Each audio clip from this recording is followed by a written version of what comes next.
You represented Nat King Cole. Yes. And you represented him during the 40s and the 50s. Right, the difficult times. How difficult was it to represent an African American when there was so much? We had lots of press conferences. He was cited for owing the government money. Somebody poisoned, this never was written, somebody poisoned his boxer dog, one of his white neighbors. Terrible things.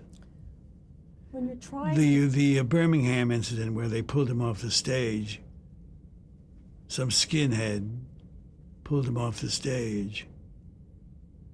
We had a press conference about that. He worked quietly against prejudice, but he was a very good man. How did the press receive these things when you had a press conference? Were the articles that came out of it favorable or... Yes. In his case, yes. They burned a cross on his lawn. Can you imagine this century? Or the past century? Were you ever afraid that anything would happen to him and possibly you? Yes, not possibly me, but I was afraid something might happen to him. Diahann Carroll, was it easier? She was just beginning and very fresh and lovely, and from the New York stage, she'd been in that Truman Capote musical. Carmen Jones was the film she was in.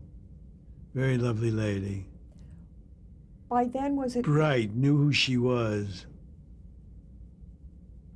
Was it easy? Some of them don't know who they are. Was it easier to represent her after Nat King Cole?